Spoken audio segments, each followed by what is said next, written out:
Buenos días, esto es Del Podio a la Miseria, cuando se arruinó Argentina. Esta es una historia económica en 6 capítulos y estamos en el capítulo 4 nuevamente con invitados de lujo. Este capítulo va del periodo de 1955 al año 1976 y se llama Stop and Go, la inestabilidad como modelo. Nos honran con su presencia dos invitados que nos encanta tener con nosotros para charlar. El primero es José María Danino Pastore, lo voy a presentar leyendo su bio, que es muy extensa. Es contador y doctor en Ciencias Económicas de la Universidad Nacional de La Plata, máster en Economía de la Universidad de California, PhD en Economía en la Universidad de Harvard. Es docente, es investigador, es director, decano y consejero de diversas universidades e instituciones y recibió numerosos premios. Escribió muchísimos libros, el último de los cuales es El Manifiesto Desarrollista. Tiene 90 trabajos publicados en 4 idiomas en más de 20 países, secretario de CONADE, 2 veces ministro de Economía de la Nación y una vez de la provincia de Buenos Aires, embajador en Europa, directivo de organismos como el BID, Banco Mundial, FMI, es miembro de la Academia Nacional de Ciencias Económicas, de Diálogo Interamericano, entre otras instituciones. Buenos días, José María, ¿cómo estás? Gracias por estar con nosotros. Buenos días, gracias.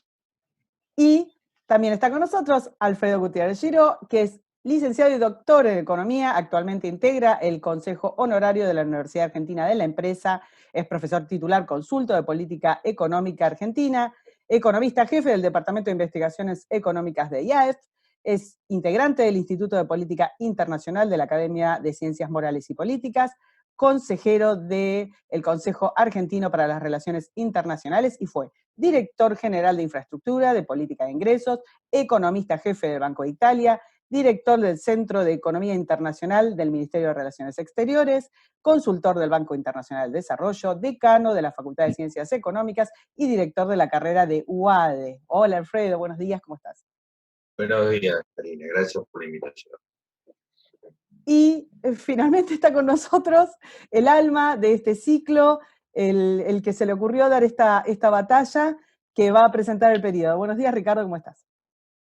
Un gusto de estar con usted y les agradezco mucho a José María y Alfredo la disposición y el esfuerzo que han hecho para ayudarnos a esclarecer, sobre todo para las nuevas generaciones, un periodo extenso de nuestra historia económica donde hubo varias características, pero yo diría a un alto grado de inestabilidad política. También es cierto que fue un periodo que con sus más y sus menos produjo un importante crecimiento que culminó probablemente debido a los desequilibrios del gobierno del 73-76 en una gran crisis en el Rodrigazo. Creo que muchas de las transformaciones y de los cambios que ha habido en la Argentina provienen de ese periodo. Más aún, seguramente surgirá a la luz de la discusión y análisis del periodo, probablemente el Rodrigazo generó un intenso proceso de dolarización, es decir, un shock muy grande para la sociedad argentina, y es mi convicción que fue irreversible, en el sentido que la tasa de inflación produjo una dislocación muy grande que luego costó mucho tiempo revertir. De ese periodo de alta inflación, de alta en términos de lo que era el mundo, fue un tiempo de la economía mundial muy exitoso, de mucho crecimiento. Argentina creció, pero menos que el mundo, y tuvo una alta inflación. Esa alta inflación produjo cambios muy fuertes en su sistema financiero, en su realidad productiva. El otro dato que yo creo que es también muy impactante en las finanzas públicas es que fue madurando el sistema previsional. El sistema previsional allá por el 55 era muy pequeño y fue creciendo a un ritmo formidable en estos años, fue madurando el sistema. Y esas fueron dos realidades nuevas del sistema organizativo de Argentina: el impacto de la alta inflación de la dolarización creciente con el Rodrigazo y del peso del sistema previsional que fue creciendo en número de una manera que luego incidiría decisivamente en las finanzas públicas. Bueno, vamos a meternos en el tema. Sé que los capítulos anteriores han tenido un gran éxito de videntes, es decir, de mucha gente que se interesa por estos temas, y estoy seguro que tendrá las mismas características. Muchas gracias, y le damos el micrófono ahora a José María de... Bueno, muchas gracias. Voy a decir dos cosas sobre el estilo de estos 15 minutos de charla.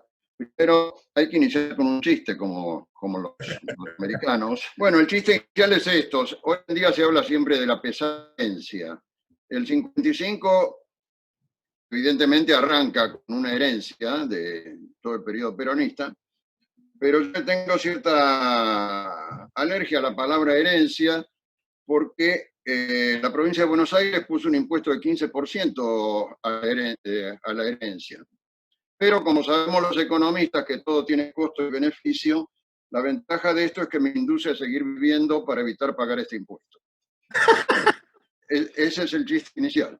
Ahora, lo otro es que voy a echar algunas anécdotas que me parece que mi experiencia personal sirven para recordar cosas. Por ejemplo, cuando era chico me hicieron leer entera la vida de San Martín, era pesadísima, y lo que me quedó de recuerdo de todo ese estudio es que lo que hacía San Martín era tomar vino de la isla de Madeira. De manera que las anécdotas ayudan a recordar algunas cosas. Dicho esto, y siguiendo los primeros lineamientos de Ricardo, este periodo de 20 años está muy bien puesto el nombre de inestabilidad. En ese periodo hubo 2 presidentes, hubo 30 ministros de Economía, depende si se cuentan los que estuvieron más de una vez o no. La duración promedio del presidente fue 20 meses, la duración promedio de los ministros fue aproximadamente 1/3. Y pese a esa inestabilidad, la tasa de crecimiento de todo el periodo fue cercana al 4%, que mirada desde hoy históricamente es bastante buena, aunque el país ya durante ese periodo se atrasó en crecimiento con respecto al mundo. Su participación cayó en un 2%, y con respecto a América Latina, su participación, me refiero al PBI, cayó en un 24%. Ya. Pero de todas maneras, si se miran curvas más largas, todavía este retraso no alcanzó las dimensiones de los retrasos posteriores. Bueno, en este periodo de 20 años hay en realidad 5 subperiodos. El primero es de acuerdo a la orientación política. El primero es la Revolución Libertadora, que estuvo del 55 al 58. El segundo es el desarrollismo, que estuvo del 58 al 63. El tercero es el radicalismo, que estuvo del 63 al 66. Después la Revolución Argentina, que estuvo del 66 al 73. Y después el segundo peronismo, del 73 al 76. De manera que tenemos cinco periodos. Bueno, el primer periodo, el desplazamiento de Perón, una gran división de la sociedad, mucho odio, digamos, hacia Perón. Recuerdo que el título de uno de los diarios que fomentaron la revolución contra Perón decía: cayó el tirano. En su cerebro había una danza macabra de espiroquetas pálidas. Espiroqueta es el dicho de la sífilis, ¿no? Esto muestra el amor entre los argentinos ahí a fines del 55. Qué horror. Lo invitaron a Prebisch, que era de enorme prestigio, porque durante la década del 30 Pinedo y él palearon los efectos de la crisis internacional sobre la Argentina, y había sido presidente del Banco Central y dirigía la CEPAL. Él dio una charla, yo estuve presente, estuvo en un hemiciclo dentro de la Facultad de Medicina, que se llamaba Moneda Sana o Inflación Incontenible, Plan de Restablecimiento Económico. Generalmente el énfasis en la crítica a esto estaba en el tema de cómo parar a medidas restrictivas para parar la inflación. Alguien que lo criticó bastante en esa reunión fue Bebelario Allende, que era un argentino que de los pocos que había nacido en Harvard en la época, y se había dicho amigo del después premio Nobel Leontiev, porque Leontiev se entretenía con lo que le contaba Bebelario Allende sobre las tentativas de golpe contra Perón. Más allá de esta anécdota, la situación era la que una de las etapas descritas por Díaz Alejandro, que es el creador de la expresión stop and go, y que significaba que Argentina tenía como un techo al nivel de exportaciones, que en esa época era $1.000 millones. Entonces, cuando crecía y las demandas de importación excedían esos $1.000 millones, ahí se empezaban a presentar el estrangulamiento y las crisis sucesivas.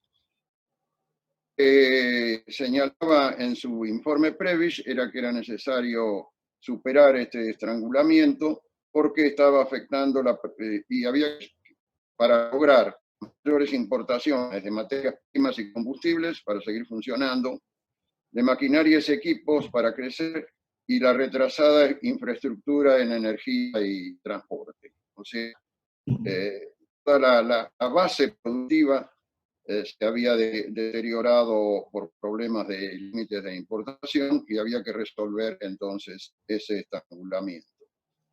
¿Qué hizo el gobierno? El gobierno hizo una devaluación y liberó el mercado de cambios, que tenía un sistema de tipo de cambios múltiples, entre otros, que creaba además mucha corrupción. Eliminó el IAPI. El IAPI tenía concentración, el monopolio estatal de la exportación de productos agrícolas. Era un organismo, bueno, como muchos de estos de control, muy corrupto. Yo recuerdo que una de las formas de corrupción es que hacían ventas con fecha de entrega fija en el exterior, y muy fuertes multas si no se cumplía la fecha, cuando ya sabían que no podían cumplir la fecha. Entonces, parte de la multa que se pagaba era un retorno para los pobres funcionarios de turno. Muy importante en esa época fue algo que podría quedar en la historia entre los logros argentinos, y es que todavía en el mundo había acuerdos de comercio bilaterales. Los países se endeudaban uno con otro y no había intercambio de saldos entre ellos.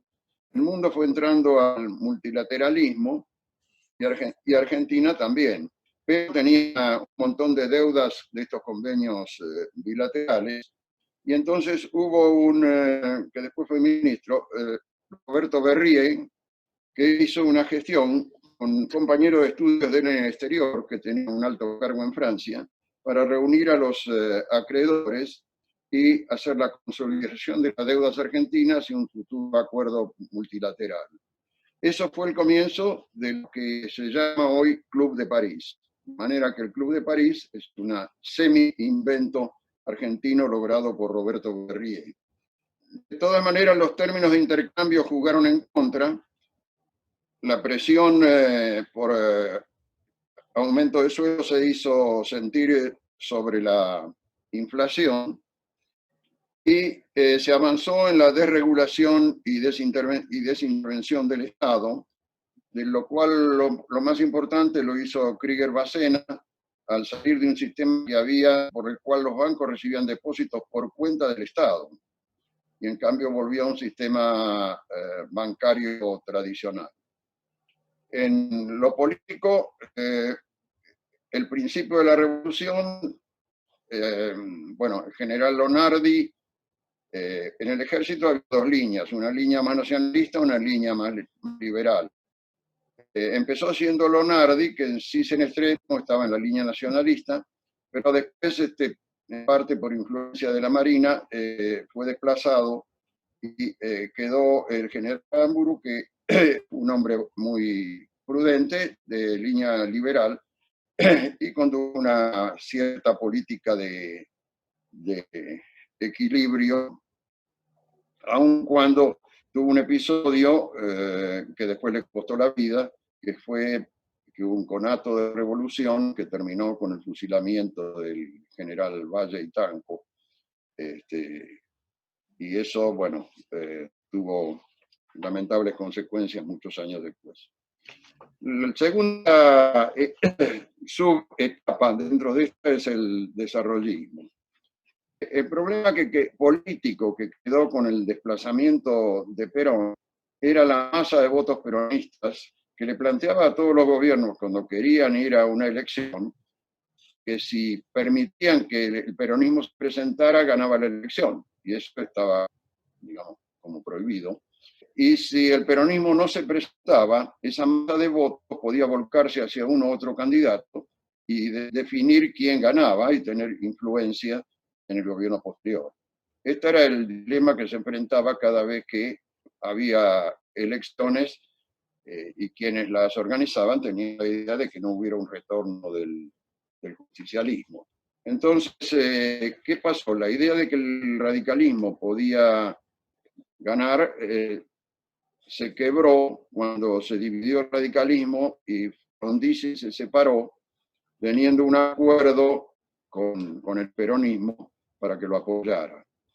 De manera que el gobierno de Frondizi se inicia con cierto apoyo del peronismo, que llegado a cierto punto le es retirado y de alguna manera, no sé si precipita, pero condiciona su caída. Tuve oportunidad de conocer a Frondizi en una condición especial, es que el 16 de junio del 55 hubo una revolución que terminó en fracaso y los aviones sobrevolaban la Plaza de Mayo y yo vivía en Caballito y Frondizi también, y había pocos edificios altos, entonces coincidimos en ir era chico, coincidimos en ir a la terraza del edificio alto para ver cómo pasaban los aviones. De todas maneras, mi padre había sido compañero del colegio Mariano Moreno, y tenemos una relación familiar no arriba con la mujer Elena Paglianato.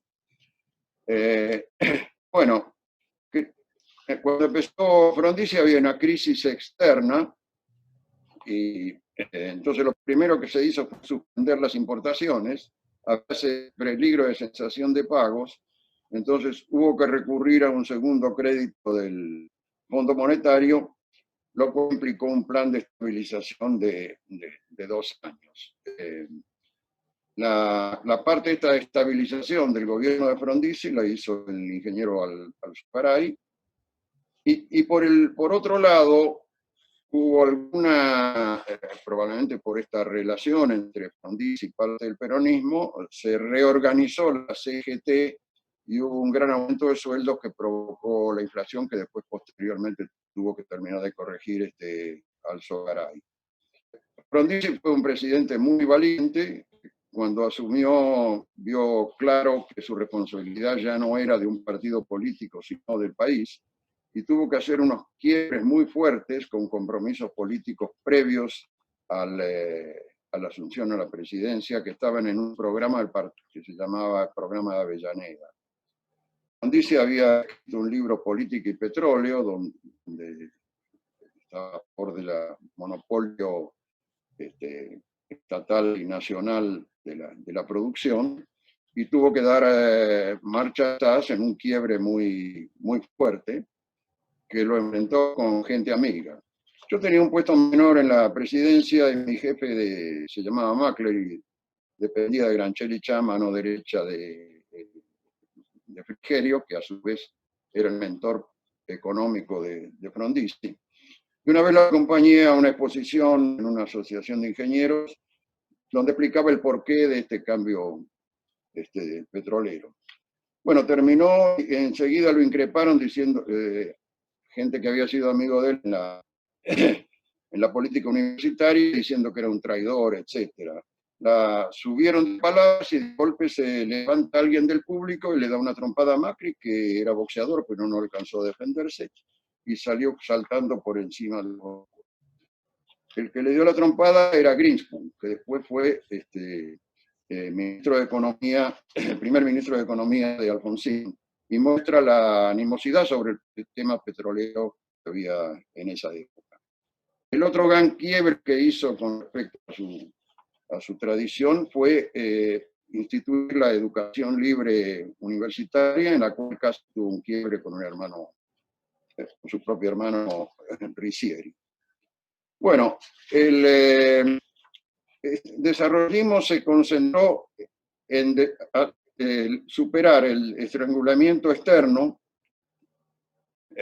Ellos lo veían por el camino de una industrialización que sustituyera importaciones de bienes intermedios de capital, y como no había medios para hacerlo, con recursos de inversión externa. O sea, la cadena de razonamiento era: el problema de la Argentina es estrangulamiento externo, tenemos un tope a las exportaciones, entonces hay que sustituir importaciones, no tenemos plata para hacerlo, entonces tiene que venir inversión externa.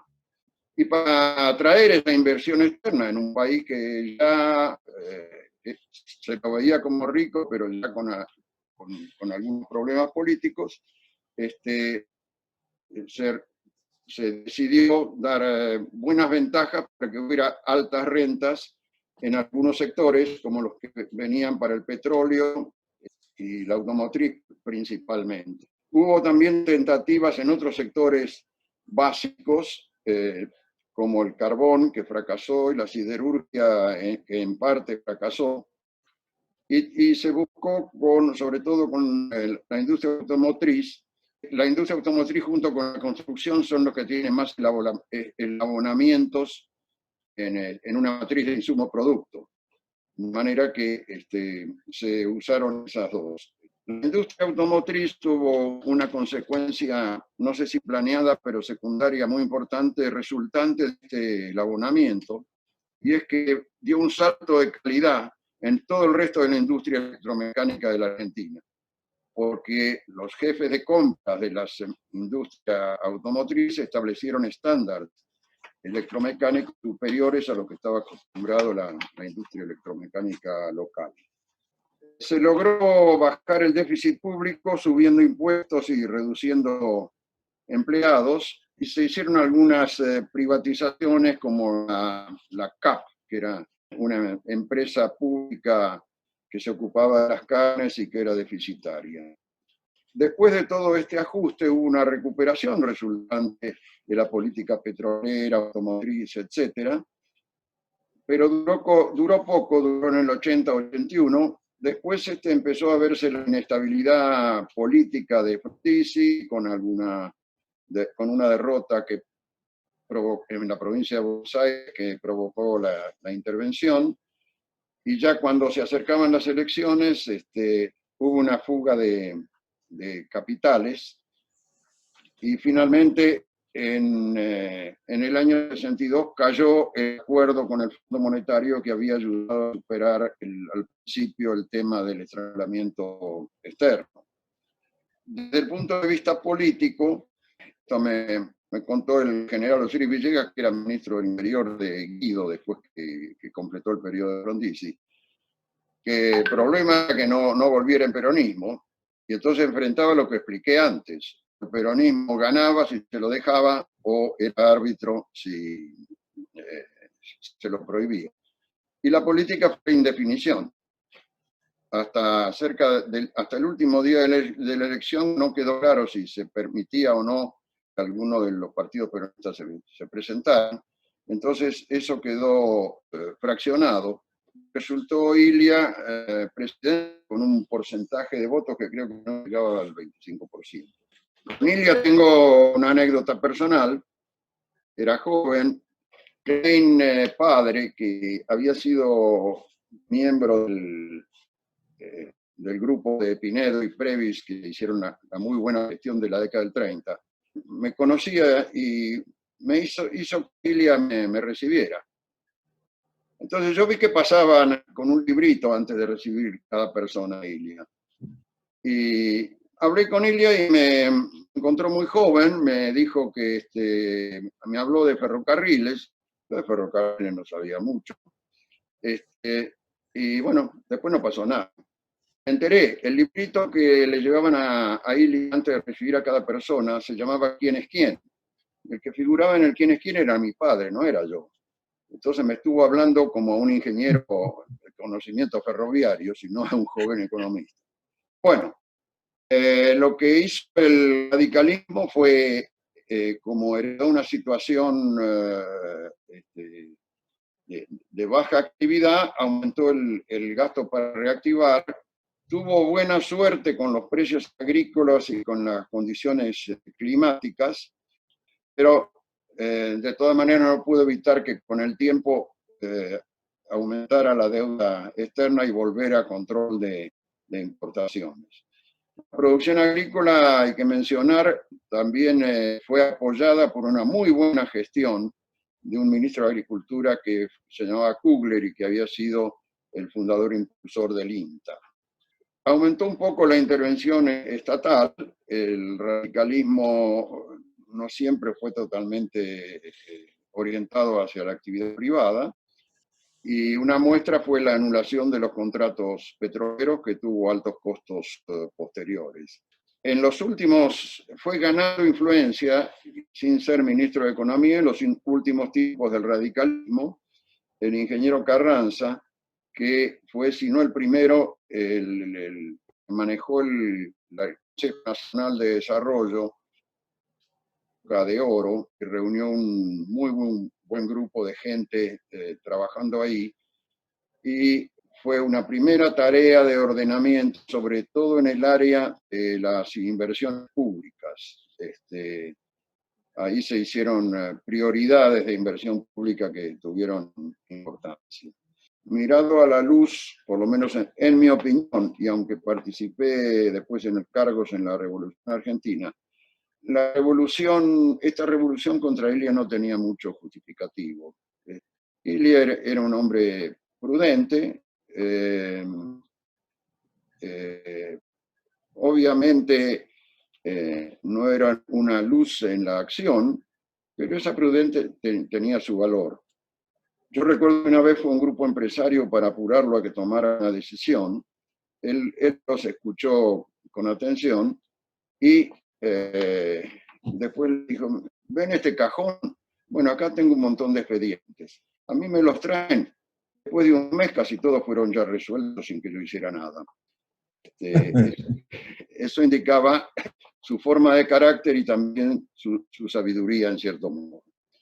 Bueno, la revolución argentina, que tuvo de presidente al general Onganía, se propuso estabilizar la economía sin restringir la demanda. O sea, generalmente los ajustes venían con una caída de la demanda, sufrimiento de la población, y eso les daba, digamos, la posibilidad de mantener una política económica posterior. Y bueno, ya había empezado, después del stop and go, otra forma de sucesión de crisis políticas periódicas. Y entonces lo que pensaba Onganía era llegar a estabilizar a través de un pacto social y después, por lo menos al principio, después sentar las bases para, en base a ese pacto social, hacer una salida política sin los problemas que expliqué antes con de propulsión del peronismo, etc. El principal ministro de ese periodo fue el doctor Kirchner Bárcena. Empezó con un control de precios y salarios y después hizo una invención. En realidad tiene elementos comunes con otras políticas, pero lo que se llamó devaluación compensada, que significaba un tipo de cambio muy alto con retenciones, que es uno de los mecanismos por los cuales se transfieren fondos del sector más productivo de la Argentina, que es el agropecuario, al resto de la sociedad. En los términos de los economistas, esta ventaja que tiene Argentina se llama la enfermedad holandesa, o sea, hay productos tan productivos que producen una cantidad de divisas que hacen bajar digamos, el tipo de cambio y en consecuencia no se pueden exportar otras cosas y hay que importar casi todo lo demás. Esto lo vivió Venezuela en el petróleo, que terminó en una época prácticamente importaba todo por las divisas que le generaba el petróleo. Entonces hay un tema de manejo de esta enfermedad holandesa recurrente en Argentina, no es tan extremo el caso como fue en Holanda o en Venezuela, pero es una de las cosas que está latente detrás de la política económica general. En el caso de Krieger la enfrentó con una devaluación compensada, y esto también, al poner retenciones, son ingresos fiscales que resolvieron el problema fiscal que enfrentaba. Además, Krieger tenía una clara idea de lo que ya se había antes dicho, las ideas de Previs, de que un mecanismo para salir del estrangulamiento y lograr inversiones para crecer era recurrir al financiamiento externo que había ido apareciendo en el mundo de manera creciente desde la Segunda Guerra Mundial. Entonces ahí se consiguieron en ese periodo fondos importantes del Banco Mundial y del BID, se establecieron estas relaciones. De hecho, después, cuando se retiró, Krieger fue director importante del Banco Mundial, y así se hicieron obras como el Chocón, Salto Grande y Zárate Brazo Largo. Yo tuve conocimiento de Onganier cuando era ministro de la provincia en La Plata, y acá tengo otra anécdota. El general Limas, que era el gobernador, en un momento dado se tuvo que retirar y me pidió que yo atendiera a Onganier, que estaba de visita allá en La Plata. Y yo era muy tímido. Y Onganier también era un hombre tímido, muy firme pero tímido. Entonces nos quedamos ahí en silencio y el silencio se me empezó a hacer pesado. No se me ocurrió otra cosa que preguntarle, general, ¿cómo están las cosas en presidencia? Y ahí parece que le toqué el tema de la jerarquía, y entonces sí me dijo, ¿y cómo están las cosas acá? Así que ese fue el primer encuentro. Pese a eso, después fui ministro de él. En el periodo que yo estuve se fueron reduciendo las retenciones porque los costos internos iban subiendo. Se aumentó la recaudación fiscal con una buena gestión. Estaba Licciardo, que después fue ministro a cargo, pero la baja de inflación a 2 dígitos no se pudo continuar porque la presión salarial empezó a sentirse, y se avanzó en la promoción regional en este sentido.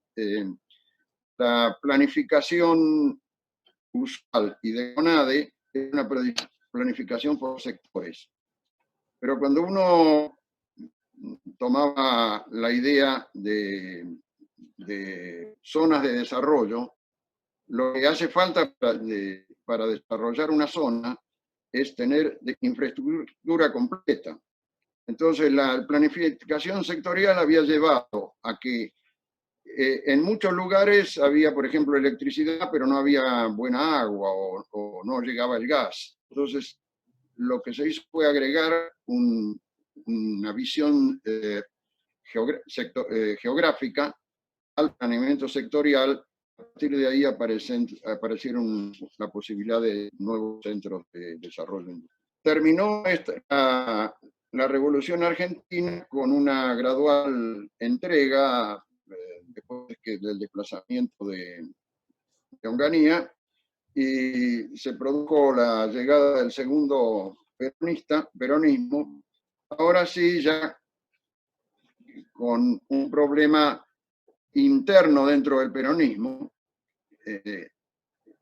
durante el gobierno militar, en parte por la prohibición de la actividad política, una parte del peronismo se había radicalizado y había optado por el camino violento. Incluso se puede encontrar algún patrón en los casos de asesinatos que se perpetraron y que eran en general dirigidos a personas que podían ser puentes entre una posición extrema y una posición más moderada. Así cayeron Morroy, cayó Rucci, cayó Bandor, o sea, cayó Aramburu, que dentro era un hombre también moderado, y tenía la carga del fusilamiento de Valle y de Tanco. Y se produjo también una puja distributiva. Esto mientras estuvo Perón, que no fue mucho más de un año, él logró cierto acuerdo de precios. Él quería también un acuerdo político que Balbín no le otorgó. Eso fue un retraso importante, no haber logrado ese acuerdo político, porque con la muerte de Perón hubiera habido otra sucesión que no fue la de su esposa. Una vez que muere Perón, se terminan los frenos que él podía poner a la situación, y todo se desbanda y empieza las condiciones para una inflación ya muy fuerte, y ya los prolegómenos de estos ciclos que tenemos con crisis periódicas, pero con fluctuaciones enormes y efectos sobre el ritmo de crecimiento de largo plazo mucho más graves que los que hubo en el periodo que acabo de describir. Bueno, hasta ahí llegamos. Bueno, muchas gracias. Hay un punto que me parece interesante. Nosotros tuvimos en ese periodo dos inflaciones, que uno puede decir mega inflaciones. Una en el 59, producto de las fuertes correcciones que hubo que hacer en diciembre del 58, Emilio Dato del Carril, y luego el episodio del 75. Sin embargo, a lo largo de todo este periodo, las dificultades de orden fiscal fueron significativas, o sea, tuvimos déficit importantes y déficit que en general monetizábamos. El otro punto que yo quisiera enfatizar, también fue una época de gran inversión en el sector público, que José María lo puntualizó, pero se construyó importante infraestructura energética, vial, que fue muy significativa.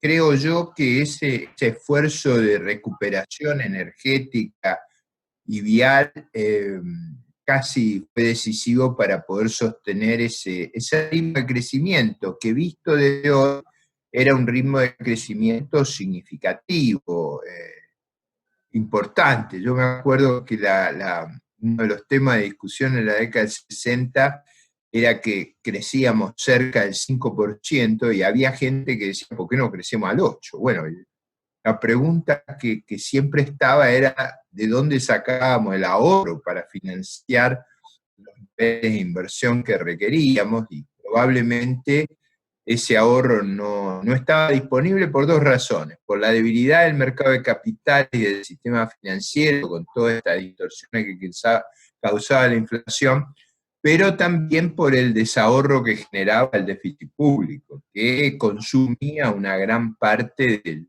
del potencial de ahorro interno.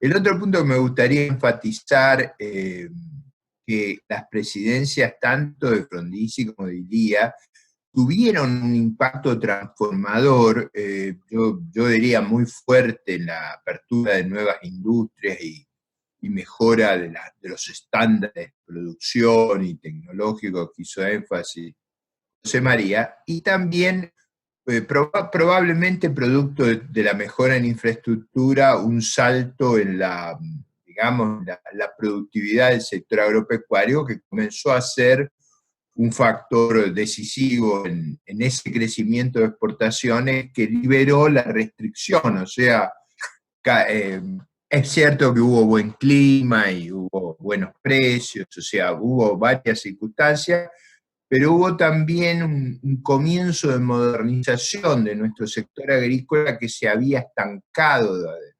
prácticamente desde los 30 hasta comienzo de los 60, y ahí el rol de los organismos de extensión como el INTA y la creación de nuevas alternativas fue fue muy importante. Uno percibía una creciente modernización de toda nuestra estructura productiva en el agro y la agroindustria que se derivaba de allí. Yo creo que ese proceso también es importante enfatizarlo. En todo caso, uno de los temas que no se pudo resolver, que viene de antes, es que la tasa de inflación era mayor que la tasa de interés de los depósitos a plazo fijo. Y eso, claro, eso producía una desmonetización, digamos, tendencial, que hacía que era muy difícil ahorrar en la Argentina y ahorrar en moneda local. Y creo que ese ha sido un rasgo sobresaliente. La distorsión no era muy grande, pero era sistemática, y eso yo creo que fue un factor muy decisivo hacia el futuro. Bien, Alfredo, es tu turno.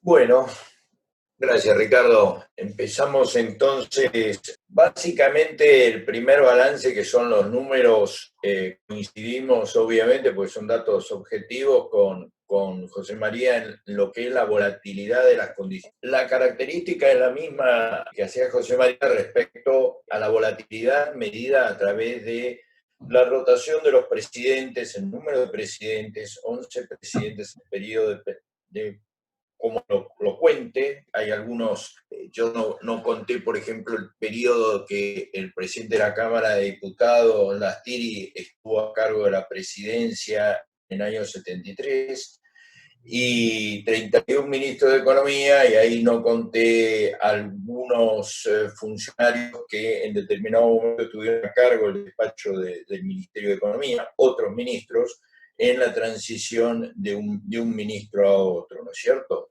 Para cada periodo, para complementar un poco lo que planteó José María, cuánto duró, entre comillas, el presidente a cargo. Piense que, digamos, recordemos que los mandatos constitucionales en aquella época eran de 6 años, lo que debería dar algo así como 2.200 días en números redondos, y tenemos que Frondizi duró 1.428 días y el otro presidente constitucional, Arturo Illia, no llegó a los 1.000 días, y sumando a Juan Domingo Perón y María Cristina Martínez de Perón, el segundo o tercer mandato, según lo quieras ver, de Juan Domingo Perón, tenemos más o menos otros 1.000 días. Eso da una idea de la volatilidad política. Y en la última columna, la rotación de los ministros de Economía. Y esto va a ser una constante. Cuando, Ricardo, sigas hacia adelante con otros periodos, vas a ver que, salvo algunos periodos excepcionales, como fue el proceso de organización nacional durante la presidencia del general Jorge Videla, la rotación de los ministros de Economía está siempre presente, ¿ok? Ese es un dato general. Esto se vincula, yo presenté acá una idea de cuáles son los datos de la economía, para tener en un solo chart de 5 cuadros simplemente unos números que lanzan algunas ideas. En primer lugar, la tasa de crecimiento promedio del periodo es del 3,6 anual, un número que, si bien como dijo José María, está debajo de lo que crecieron otros países de la región, visto desde el punto de vista de la historia argentina posterior, fue un número importante. Cubre todo este periodo 4 años de recesos, que ahí están marcados, 59, 62, 63 y el 75, una de ellas más profunda, del orden del 5%, 6,5%, que es la del año 59, como comentaba recién también Ricardo. Pero hay 10 años en que Argentina creció a más del 4%. De hecho, en la mitad de ese periodo el crecimiento de Argentina haya sido mayor al 4%, ¿no? Y ahí están indicados los periodos. En algunos casos, periodos de 3 años, en otros casos, periodos por ahí más cortos. Después pensé poner un poco los factores de crecimiento, Por eso acá hablamos de stock de capital, de inversión y de población en los bullets siguientes. El crecimiento del stock de capital, el crecimiento anual fue del orden del 3,8%. Esto está combinando distintas series que hay de medición del stock de capital, algunas hechas por Máximo Gober y por mí mismo para esta época, y comparan como crecimientos muy altos respecto de lo que fue las etapas posteriores, ¿no es cierto? Este fue un periodo de fuerte crecimiento del stock de capital, con una tasa de inversión que medio anduvo en el 20%, con algún pico en la época de Frondizi de cerca del 22%. Y decía Ricardo recién dos cosas: el componente de la inversión pública. Recordemos que el componente de la inversión pública, el promedio, incluimos lo que hoy pensamos como inversión pública, o si ustedes quieren, desde el punto de vista del presupuestario de gasto de capital, tanto de nación como de provincias, pero en aquella época incluía también la inversión que hacían las empresas públicas, ¿no es cierto?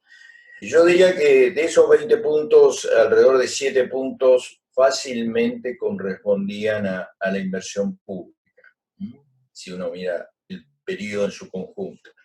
Y respecto de cómo hacíamos o cómo era compatible esta tasa de inversión con una tasa de crecimiento relativamente alta, y la clave es que cuando tratamos de hacer las proyecciones de crecimiento de la economía, esas proyecciones del 5,5% que fue característica en el Plan Nacional de Desarrollo a fines de los 60, en el cual la época de José María estaba al frente del CONADE, y después era más o menos la idea de llevar a la Argentina a una tasa de crecimiento del orden del 5,5 durante 4 o 5 años. Ya me voy a referir al rol del CONADE en este periodo. La clave era la productividad del capital.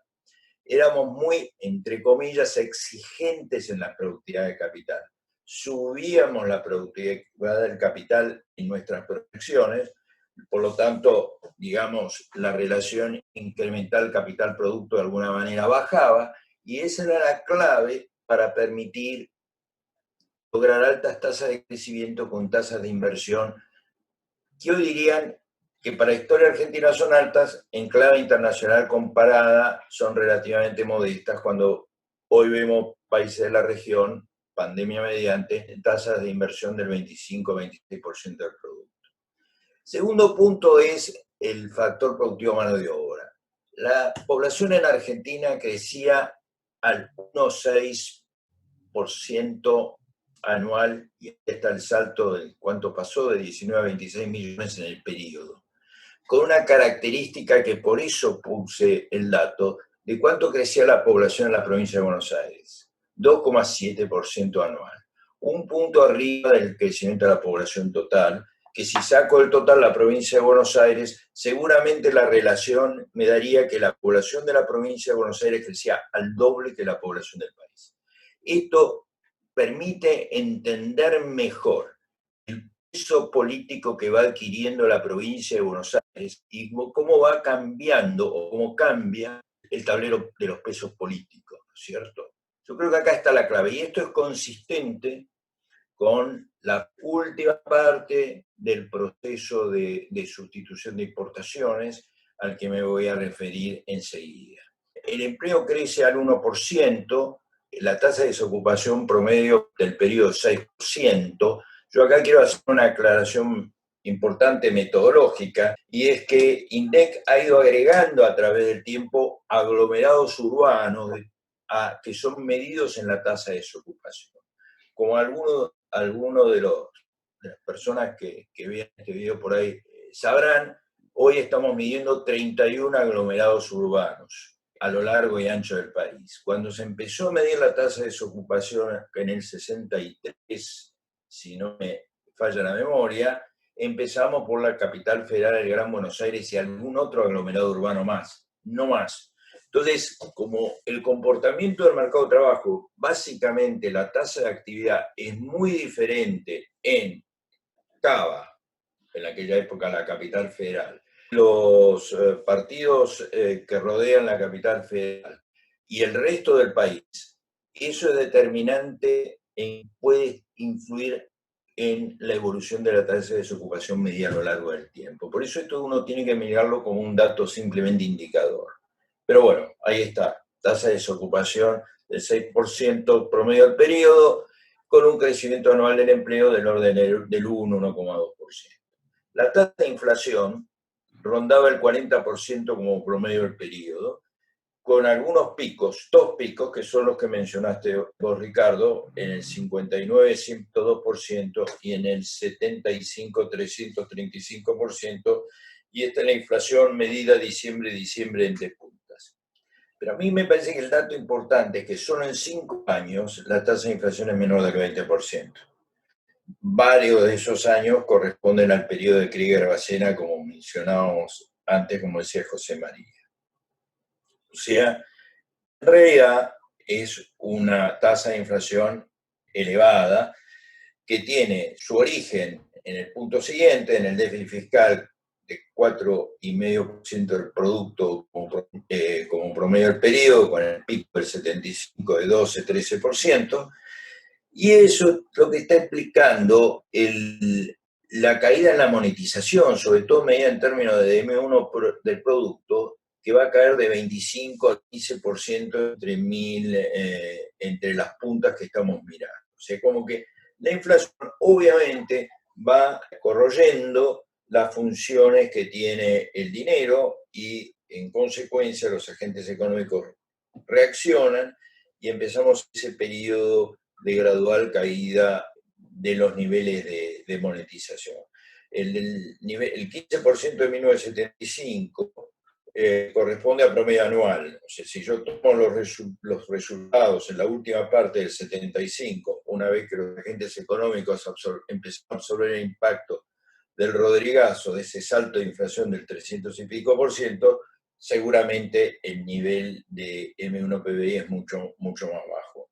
¿Okay? Y lo mismo puede decirse de la caída que va experimentando la razón M3 PBI.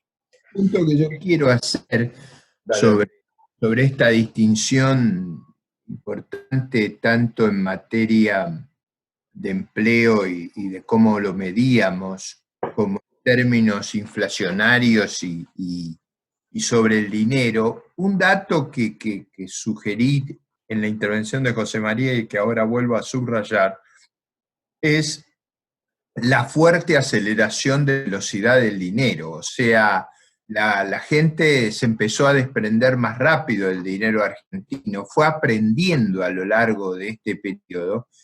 Yo diría que una de las razones que hicieron tan difícil manejar el proceso inflacionario fue esta gran aceleración de la velocidad.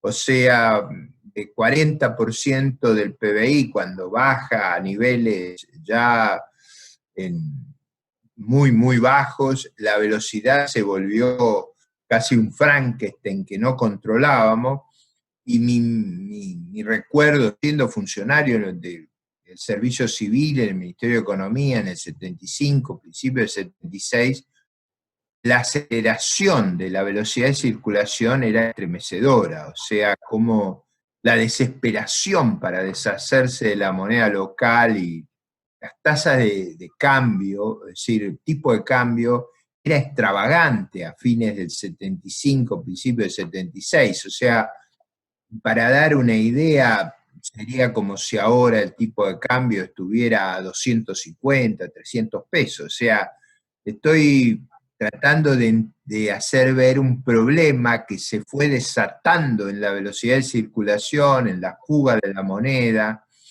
en desequilibrios que a las sociedades entonces, yo era joven en ese entonces, la estremecían. Es decir, la sensación de, digamos, de empobrecimiento con un tipo de cambio que era 4 o 5 veces el actual, era muy, muy llamativa. Digo, ese es un punto que no quiero dejar de enfatizar. Un vistazo al mundo, simplemente el mundo en 10 bullets. En este periodo, mundo bipolar, estamos viviendo en el mundo de la Guerra Fría, con episodios complicados, la intervención militar franco-inglesa en el canal de Suez, la crisis de Berlín, después, más adelante, para distender y contenciones, Kennedy, ¿no es cierto?, que fue tan importante o que prometía ser tan importante para América Latina a través de su proyecto de Alianza del Progreso, al promediando el periodo un cambio importante y el surgimiento de protestas contra los regímenes establecidos en las dos partes del mundo, tanto en Occidente, y por eso Mayo francés, como en los países de los países cercanos a Rusia, como fue el caso de la primavera de Praga y la sublevación en Checoslovaquia contra el régimen dominado por Rusia, ¿no es cierto? Hay como ruidos frente a los gobiernos, y para nosotros especialmente el Mayo francés fue algo importante que se lo vincula con los movimientos que vimos en la Argentina paralelamente, ¿no es cierto? Dos hechos económicos importantes. Uno es los cambios en el sistema monetario internacional con la convertibilidad del dólar y el paso a los tipos de cambio flexibles. Y el segundo, sobre el final del periodo, pero muy, muy importante, y no quiero dejar de mencionarlo pensando que este ciclo sigue, fue la crisis del petróleo. La crisis del petróleo tiene varias patas. Una para Argentina. Una está explicado en el penúltimo bullet. Ahí, para resumirla de una manera muy concreta, les cuento que en el año 72, con un bushel de trigo, nuestro producto de exportación, uno compraba un barril de petróleo, uno conseguía un barril de petróleo. Los números son aproximados, puede haber una diferencia del 10%, pero yo quiero rescatar el concepto. Después del proceso de cartelización, la relación pasó a ser de 2 a 1. Necesitabas 2 bushels de trigo para conseguir un barril de petróleo, o para poder pagar un barril de petróleo. Este es un golpe muy importante que va a influir en la inflación, obviamente en la tasa de inflación del mundo, va a influir en la respuesta de las economías desarrolladas ya pasado este periodo frente a ese fenómeno de mayor inflación en el mundo, le hace un endurecimiento de las condiciones monetarias que hizo subir fuertemente la tasa de interés. El surgimiento de los petrodólares, obligando entonces al tema del reciclaje de los superávits de cuenta corriente de los países productores de petróleo que fueron a financiar los déficits de los países importadores a través del sistema del financiero, y el debate entonces de la apertura de la cuenta de capital.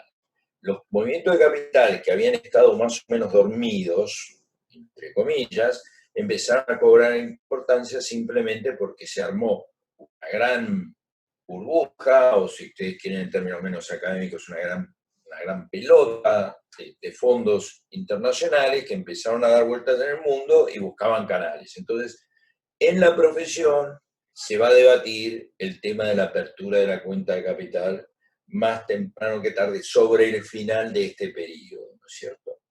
Y finalmente, con relación a nuestros países vecinos, por un lado teníamos en Brasil la caída de Goulart, hay una tendencia a gobiernos militares. El caso de Onganía de la Revolución Argentina no fue una excepción en el sentido Argentina, se produjo en otros países del mundo.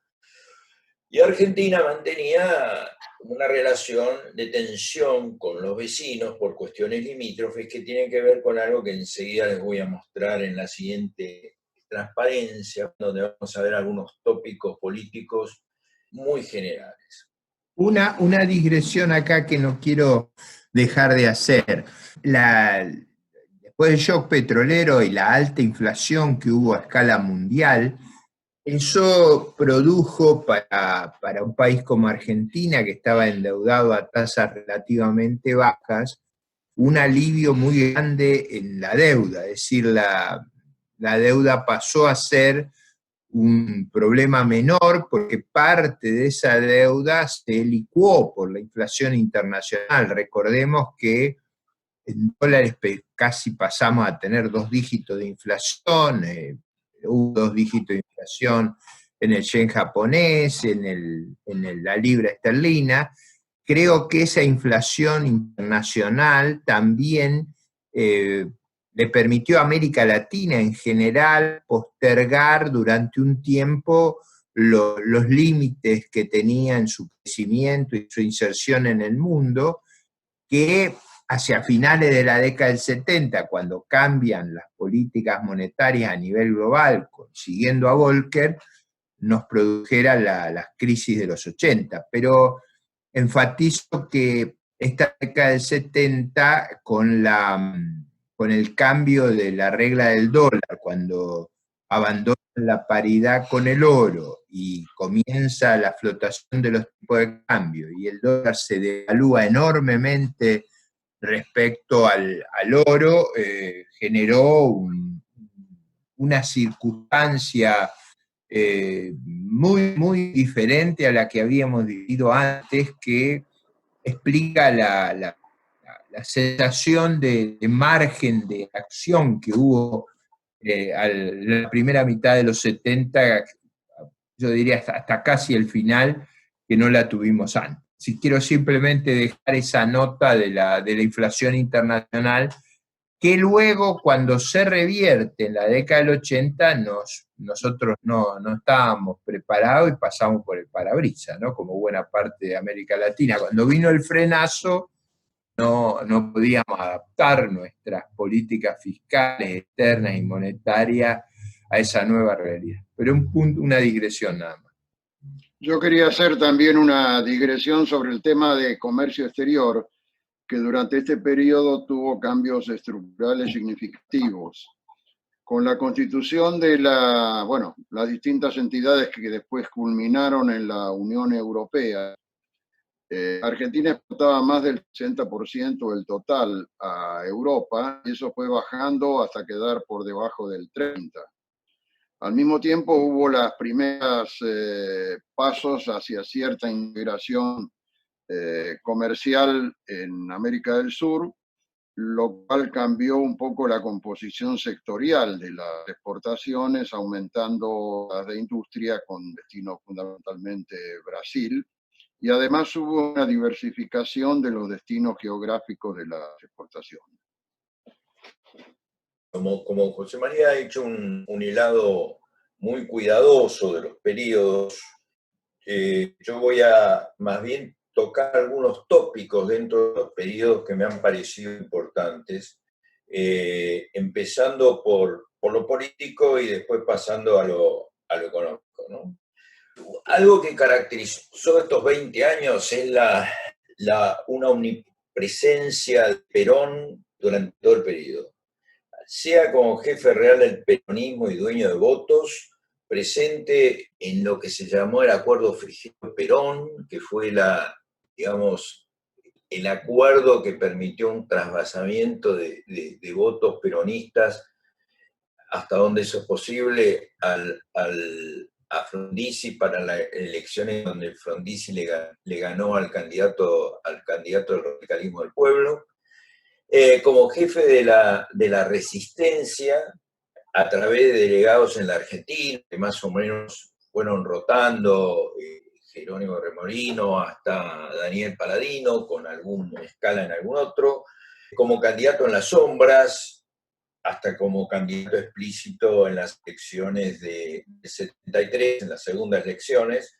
Recordemos que el peronismo gana las elecciones con la fórmula Cámpora Solano Lima, y tras la renuncia de Cámpora y Solano Lima a los 60 días, está ahí en la primera tabla, el periodo que estuvo, la fórmula Perón-Perón gana las elecciones hasta la muerte de Perón. O sea, es como que hay una curva, más que una curva, un círculo que arranca en la salida de Perón en el 55 y termina de nuevo con Perón en el año 73 en la presidencia, y durante todo ese círculo la presencia de Perón está ahí. Hasta con el avión negro, era el chiste que se hacía de algún humorista que decía, ahí viene un avión negro en el que lo trae a Perón, y todos los argentinos en los dibujitos, en las caricaturas, aparecían mirando el cielo, buscando el avión negro en el cielo, ¿no? Otra característica de este periodo son las alas. Las alas entre posiciones y valores más nacionalistas y más liberales. Y eso estaba cruzando toda la sociedad argentina. En lo que se dio por llamar después, algún politicólogo habló del partido militar, estaba presente. Lo mencionó José María. Había un ala más nacionalista, con ciertos grupos del ejército y otro grupo de lo que después sería la Fuerza Aérea, y un ala más liberal encarnada por la Marina y algunos desprendimientos también del ejército. Eso estaba presente en los partidos políticos, claramente. Estaba presente en la sociedad civil y estaba presente claramente en los gobiernos, ¿no es cierto? Y entonces la sociedad pendulaba, la economía pendulaba, la política pendulaba entre los valores del nacionalismo y los valores del liberalismo. ¿Cómo se veía esto y por qué lo mencioné y por qué influía en la política económica? Porque influye mucho. Influye, por ejemplo, en el rol del Estado como productor de bienes y servicios. ¿Okay? Los grupos nacionalistas eran obviamente más proclives a un rol activo del Estado como productor de bienes y servicios. El rol del mercado, obviamente, como contrapartida de eso. El rol del sector privado y del sector público. El proteccionismo, el aislacionismo, la desconfianza hacia el capital extranjero, la desconfianza hacia empresas extranjeras y bancos extranjeros. La idea de que hay sectores de la producción o de la comercialización que son, abro comillas, estratégicos, cierro comillas, y deben quedar reservados al Estado, y sobre todo la dimensión de ese espacio, porque uno puede decir, bueno, finalmente la producción de armas, para elegir un ejemplo de material de guerra, es estratégico y nos lo quedamos las Fuerzas Armadas. Pero por ahí uno dice, y la producción de soda Solvay es estratégico, y ahí es donde este tema del péndulo y de estas dos posiciones aparecen, como quien dice, enfrentadas, ¿no es cierto? Por eso algunas instituciones del peronismo van a mantenerse de manera suavizada, van a tardar en irse. Fíjense que la imagen del rol del crédito, dijo bien José María, que en el periodo de Krieger-Bassena, o sea, a partir de 1967, hubo una mayor liberalización en el sistema financiero. Hasta el 55 veníamos con un sistema financiero centralizado. Entre el 55 y el 67 hubo avances en la liberalización del sistema financiero, algunos, pero no hubo una liberalización profunda como es la que se va a producir en el 67 y se va a producir más fuertemente, para bien o para mal, en el año 77. Es más, por supuesto, el gobierno peronista, el tercer gobierno peronista, a partir de 1973, va a volver a centralizar el sistema financiero, va a volver a hacer una política de direccionamiento del crédito, etc. ¿Cierto? Como esta situación pendular hace muy compleja la gestión de la política económica. Con ese contexto, las tensiones en los gobiernos son permanentes, por eso hay una dificultad en articular una oposición al peronismo y construir coaliciones. Ni siquiera en la Revolución Libertadora, que fue por excelencia una coalición, y un gobierno de coalición, porque había representantes de muchos partidos políticos, pudo realmente amalgamarse eso como una coalición. Esa omnipresencia del peronismo dio lugar a la búsqueda de atajos, por llamarlo de alguna manera, y ahí aparecieron el neoperonismo, que fue una manera de un peronismo sin Perón, tratando de aprovechar la ausencia física de Perón en Argentina, de canalizar de alguna manera el movimiento peronista, en líneas generales terminó fracasando, el surgimiento de los partidos provinciales o vecinales, las alianzas a veces entre las Fuerzas Armadas con los sindicatos, el pacto con las corporaciones, o sea, como un mecanismo de pasear unos partidos políticos que no estaban a la altura de las circunstancias, las fracturas, ¿okay?, dentro de los partidos políticos. Fíjense que el radicalismo tiene 3 o 4 fracturas en este proceso. Primero, se parte entre la UCRI, que lo va a seguir a Frondizi, el radicalismo del pueblo, que lo va a seguir a Balbín. Después se va a partir la propia UCRI, va a ir por un lado Oscar El Bisonte Allende con el PI, y por otro lado va a quedar el MID. Incluso permanentemente hay tensiones y fracturas, y dentro del socialismo ocurre más o menos lo mismo, ¿no es cierto? Es difícil una unidad en los partidos políticos, y eso complica y refuerza, yo diría, el primer punto, la omnipresencia de Perón, ¿no es cierto? Otra característica del periodo, en realidad es una característica permanente de la política económica argentina, o de la política económica, es esta idea de que la política económica y la política agonal van como una avenida de doble mano. Hay una interrelación entre ellas. La política agonal está leída, está definida, como ustedes saben, como la búsqueda para alcanzar y mantener el poder político. Y muchas veces el diseño de la búsqueda del poder político, incluso la coalición, termina estando la semilla de por qué no puede terminar de sostenerse.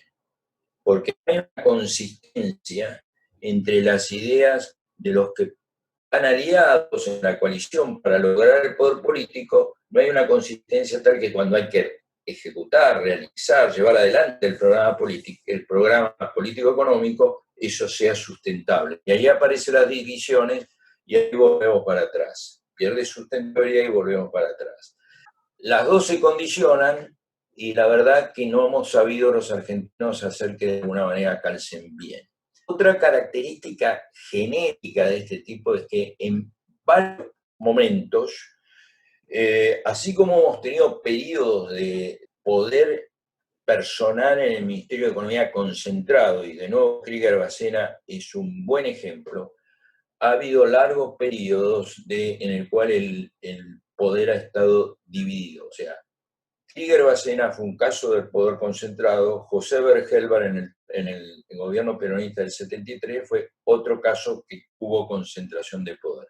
Pero al lado de eso, en muchas oportunidades ha habido una especie de loteo en la constitución del equipo económico.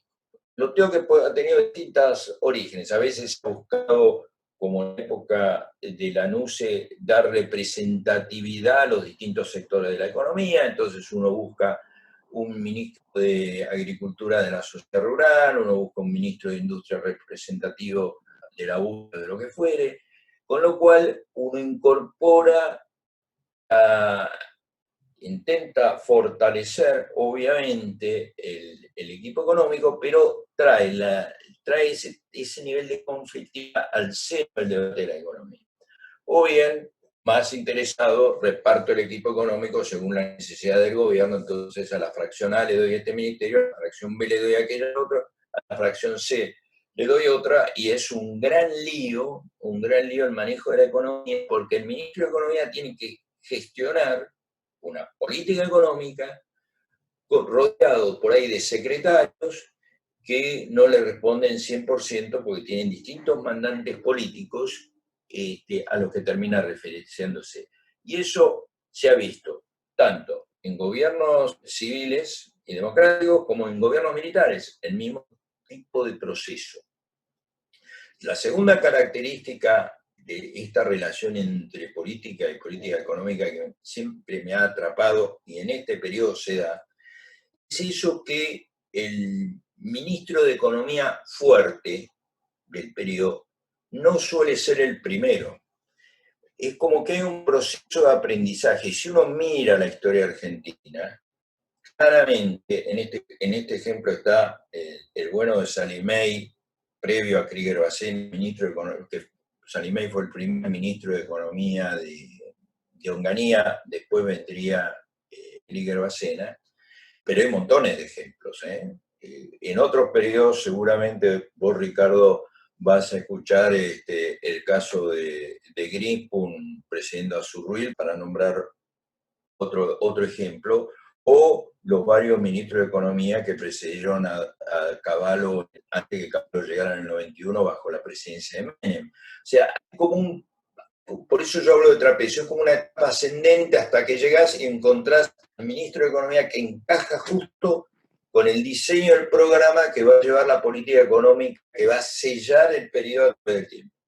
Y después hay un periodo final, por eso tanto ministro de Economía, que es cuando está en la declinación, hay ministros de Economía que tratan de conducir el proceso final, y en el periodo de la NUCE, por ejemplo, dentro de lo nuestro, hay una altísima rotación de ministros de Economía en 18 o 20 meses que ejemplifican un poco eso, ¿no? Es el momento en donde la política agonal ya domina totalmente sobre la política económica. Simplemente la política económica se resume a tratar de llegar a algo. En el caso de la NUCE era llegar a la institucionalización, a las elecciones de mayo del 73, y todo se subordina a ese objetivo, y prácticamente no hay manera de administrar la economía en ese proceso. Es una característica bastante común de este proceso, de este periodo y de los otros periodos que vienen a continuación, ¿no es cierto? Algunos rasgos de la política económica, y son tres, de nuevo así como tópicos, empezando por esta idea del desarrollismo, ¿no? El desarrollismo calzó con la etapa final del proceso de sustitución de importaciones. Por eso Frondizi hablaba de integración vertical. La estrategia de sustitución convencional se había agotado porque se habían ido agotando las distintas ramas directrices de los periodos previos. En el primer periodo, siguiendo la lógica de Díaz Alejandro, a quien citaba José María, fue el periodo que correspondió a la industria textil, de confección, donde teníamos las materias primas disponibles, el cuero, y muere por ahí hacia 1945, para redondear. El segundo periodo está más vinculado con ese proceso de industrialización y urbanización que hay en el Gran Buenos Aires, está asociado con insumos para la industria de la construcción, línea blanca y algunas otras ramas por el estilo. Y en la última etapa ya estamos mirando la industria de base, claro, porque el coeficiente de sustitución de importaciones, el margen para sustituir importaciones, sobre todo en esa segunda etapa, era mucho menor que en la primera, porque obviamente, como todos sabemos, para la industria textil teníamos los insumos en nuestro propio país, para la línea blanca no teníamos los insumos en nuestro propio país, y ahí empiezan las necesidades. El coeficiente de importaciones sobre el producto se va a seguir achicando, pero ya no a la misma velocidad que en la primera etapa. Y por otro lado, empiezan esos dos ejes de los que habló José María, que son la industria de los autos y el petróleo va a traer enganchado hacia adelante la petroquímica. Fíjense cómo Argentina llega primero al autoabastecimiento petrolero con la política de Frondizi muy rápidamente, en 3 años, una cosa así. Va a haber una marcha atrás con la política de Ilia y la revocación de los contratos petroleros, y después una normalización en la época de Krieger Bacén y de Onganía. Lo que el petróleo genera, por un lado, la posibilidad de eslabonar hacia adelante con la industria petroquímica. Por eso ahí menciono algunas obras que aparecen en el Río Tercero, Bahía Blanca, Mosconi en el 70, a lo largo de este periodo. Y por otro lado, tenemos el surgimiento de la industria automotriz, que habíamos arrancado con la industria Kaiser allá en el año 53, 54, y después, a través del régimen del sector automotriz que impulsa el gobierno de Frondizi, tenemos unas 19 fábricas que se instalan en Argentina, en realidad productores que se instalan en Argentina, muchos de ellos totalmente armadores, algunos de ellos ni siquiera llegaron a producir, muchos de ellos, en realidad todos ellos con enormes problemas de escala, no daba la escala para la producción que hacían, no reunía escala. Hemos tenido fábricas que producían 6.000 autos por año, 8.000 autos por año, 10.000 autos por año, por eso hubo un proceso de concentración que se fue dando durante la década del 60 y continuó en la primera parte del 70. Ahora bien, si nosotros tenemos, por un lado, autos y camiones, y por otro lado tenemos nafta para ponerle a esos autos, lo que nos falta es tener por donde pasen, viajen, vayan esos autos con esa nafta. Entonces tenemos el desarrollo vial que buena falta le estaba haciendo Argentina para poder avanzar en el proceso de integración geográfica. Y entonces uno tiene un trípode entre petróleo, construcción vial y la industria automotriz. Y eso tiene una enorme importancia. Junto con esto, la infraestructura energética, yo elegí Chocón, pero hay otros emprendimientos, que va a complementar desde la hidroelectricidad lo que va a ser la energía térmica que producimos, podemos generar a través del petróleo, el petróleo del fuel oil. ¿Qué es lo que esto implica? Esto tiene una enorme importancia en la política y en la política sindical. O sea, ahí lo defino en el TAR como el paso del cambio de peso de la fraternidad, que eran conductores de las locomotoras, a la UOCRA, y si ustedes quieren a la UOCRA ESMATA, ¿ok? El peso de la UOCRA, el peso de ESMATA dentro de los gremios, se diluye el peso de la fraternidad, aumenta el peso de la Cámara político de la Cámara Argentina de la Construcción, de la mano de un sector que representaba de la década del 50 a lo mejor, o del 40, 2% del producto, cuando miro los valores agregados, y que va a pasar a representar 5 o 6 puntos del producto en la década del 70. Eso es, yo creo, un factor bastante importante en el armado de Argentina, ¿no es cierto? Por supuesto, el desarrollismo provoca un shock de inversión privada, ya dijimos que va de 20 a 22%, el número de inversión privada más alto de Argentina se da en esa época, y van a aparecer los problemas de stop and go, de la mano de la alta elasticidad producto de las importaciones. Las importaciones, sobre todo en la industria automotriz, uno tiene que pensar que la industria automotriz es en el ciclo económico seguramente una de las últimas que llega en la fase expansiva y creciendo a tasas altas. Cuando uno está en la parte de abajo del ciclo económico, la gente no compra autos, la gente compra, en todo caso, alimentos y eventualmente vestimenta y productos de primera necesidad, que son poco intensivos en importaciones.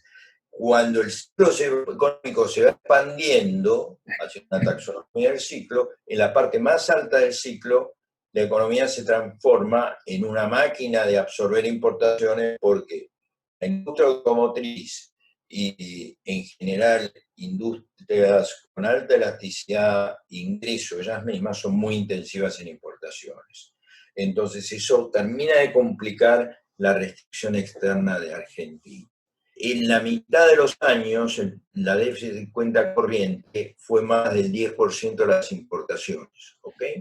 Elegí comparar con las importaciones para no tener problemas de comparación con otros rubros. Hoy sería como si dijéramos que en la mitad de los años de este periodo, el déficit de cuenta corriente en dólares de hoy sería 6.000 o 7.000 millones de dólares, 1,5 puntos del producto, 2 puntos del producto. La economía estuvo cerrada en un lapso importante. En la mitad del periodo hubo control de cambios. Fue la manera de responder a esa incipiente demanda de dólares de los argentinos, fue una manera de responder a los problemas externos que aparecieron en el stop and go. Junto con el control de cambios apareció el tema de la brecha. Por acá tengo un trabajito que a ustedes les debe traer algunas nostalgias, lo muestro a la pantalla, que hizo Fiel sobre el control de cambios en la Argentina, un trabajo en 1985, que cubre todo este periodo y demuestra cómo en la mitad de los años hubo control de cambio o más, con brechas que llegaron al 100% en algún momento. ¿Sí? Ese punto, déjame hacer un énfasis que no es menor, ese punto condicionaba muchas cosas, entre otros el ingreso de capitales, generaba una enorme tensión en los mercados monetarios y financieros, el problema del financiamiento externo, pero yo también explicaría por qué cuando era joven se veraneaba en Mar del Plata, en Miramar, en Córdoba, no se iba al exterior, porque el tipo de cambio paralelo era altísimo, o sea, digo, lo cuento como anécdota, en el año 71 mi madre era, digamos, jefa de pasaje de Varig y le hicieron una, digamos, la compañía le facilitó un pasaje para ir a Europa y me llevó a mí, y en la Facultad de Ciencias Económicas de la Universidad de La Plata, en el año 71 era el único alumno que había ido a Europa, o sea, nadie podía salir porque el tipo de cambio era extraordinariamente elevado, fue cuando se había separado el financiero y el comercial, y había pasado de 4 a 10 el financiero, era imposible ir al exterior. Digo esto porque no solo el desarrollo de lo automotor y la propiedad automotor, digo, una anécdota a veces enseña más que nada. En el año 58 mi papá se compró una estanciera, nosotros vivíamos en Caballito, en Juan Bautista Alberdi y José María Moreno, y los chicos del barrio lo que le pedían es que lo diera una vuelta porque nunca se había subido a un auto particular, o sea, no había autos en la Argentina, había muy pocos autos. En la década de 60 se produce con la industria automotriz un boom de la tenencia de autos y era, digamos, y se produce una explosión de crecimiento en Mar del Plata, Miramar, empiezan los edificios en propiedad horizontal. Y digo, la característica de las vacaciones en Córdoba, en Mar del Plata, Villa Gesell, Pinamar, en Miramar, en Necochea, era muy, o Mar de Ajó, San Bernardo, era muy asociada a que estas economías con fuertes controles de cambio tenían tipo de cambio paralelos prohibitivos. Y eso hacía que era muy difícil el turismo en el exterior, que en realidad adquiere ese boom extraordinario con la tablita del año 79. Antes no era una cosa factible. Además de esto, porque los pasajes aéreos eran extraordinariamente costosos. Pero quiero hacer este énfasis que nuestra economía era, no solo por el control de cambio, sino era extraordinariamente cerrada en su estructura productiva y era muy vulnerable al problema del financiamiento porque no había espacio de maniobra. Yo quería hacer dos comentarios, uno sobre esto último de Ricardo, y es que si uno mira los índices de apertura de la economía, era levemente más del 10% en 1955. Durante el periodo de la Revolución Libertadora, que se quitaron las restricciones, casi se duplicó y después osciló alrededor de eso, no siguió aumentando hasta 1970 y algo. Y después tenía un comentario sobre algo que mencionó Alfredo, que es la cuestión de los sindicatos. Y acá les voy a robar un minuto, porque es un tema bastante grande. Cuando surge el comunismo en Rusia, también se hace fuerte en los países de Europa Occidental que reaccionan de distintas maneras. En algunos lo pueden manejar dentro de un sistema democrático y en otros surgen dictadores como Mussolini primero y Hitler después. La iglesia de esa época, que bueno, prácticamente en todo caso no el pobrismo actual, vio que la penetración venía por parte de la ocupación comunista de las organizaciones obreras sindicales. Y entonces hizo un gran esfuerzo para fortalecer las organizaciones sindicales que estaban no fuera del sistema, sino dentro del sistema. De hecho, el más viejo de los organismos internacionales es la OIT, que está constituida por terceras partes entre empresarios, gobierno y sindicatos. De alguna manera, traducido a la Argentina y teniendo en cuenta que Perón se había formado allá, ese es un poco el esquema sindical que montó en Argentina. Y esa es la razón por la cual los gobiernos militares optaron siempre por mantener una estructura sindical que dificultaba la gestión económica, lo que purgaba a los sindicatos de lo que le llamaban bichos colorados o bichos rojos. Esto además forma parte de, sobre todo en España, Italia, España, de lo que se llama la corporativa de la sociedad, que de alguna manera compite con la organización tradicional. Y es uno de los temas que supongo que se está planteando, se sigue planteando siempre, pero se está planteando en Argentina. Porque la cuestión de existencia de organismos intermedios, que no impliquen un gobierno corporativo, es bastante importante. Estos organismos intermedios tienen dos roles positivos. El primero es que resuelven conflictos internos en vez de trasladarlos al gobierno. Por ejemplo, la Unión Industrial Argentina, que tiene conflictos internos, cumple un rol importante, porque si no los distintos sectores de la Unión transfieren el conflicto al Ministerio de Industria del gobierno. De manera que hay un rol de este tipo que cumplen. En segundo lugar, evitan lo que es la organización social de las dictaduras, que es una horizontalidad de toda la población, de manera que no hay, digamos, una fuerza con la cual se pueda compensar. Creo que este es uno de los temas que estamos enfrentando en la actualidad por vía de la constitución o no de un Consejo Económico Social.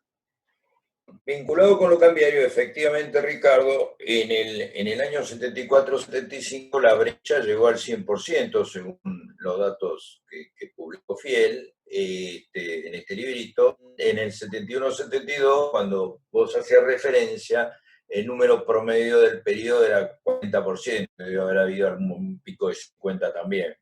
En un contexto donde el tipo de cambio real más o menos estaba, cuando uno mira una serie larga, como es la serie que hemos hecho en el IAEF, estaba en el promedio, o sea, visto con ojos de hoy, estaba relativamente depreciado, va a tener picos muy altos, tuvo picos muy altos al arrancar el periodo, después va a tener un pico escalofriante como en el año 75, en la mitad del lío, ¿no? Lo que sí una pequeña postilla ahí.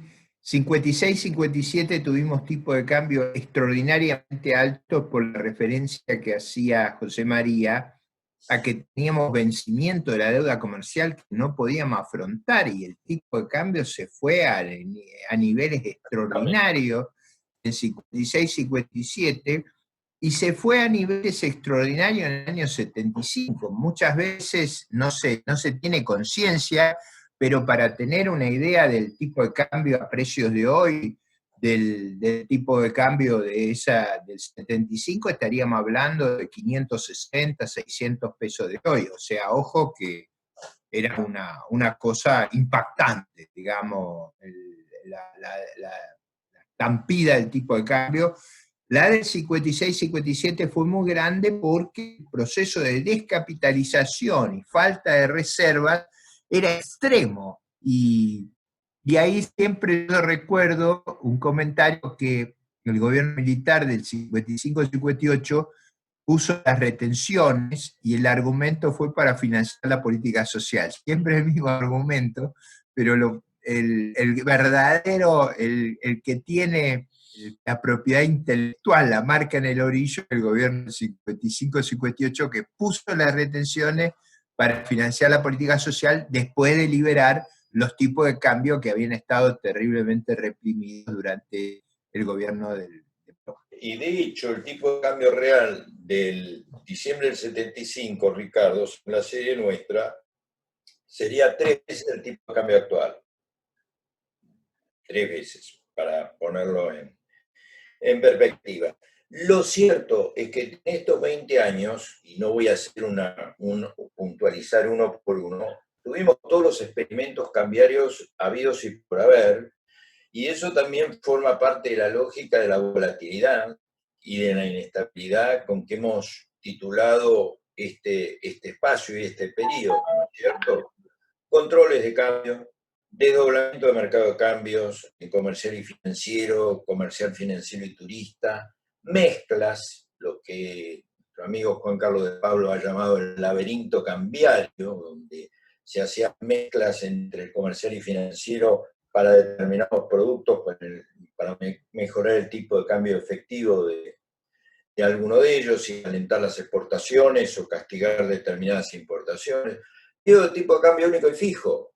Después de la devaluación compensada, Krieger-Bacena mantuvo el tipo de cambio nominal 24 meses, un periodo muy prolongado, y creo que me quedo corto con los 24 meses. Periodo de crawling peg bajo el gobierno radical.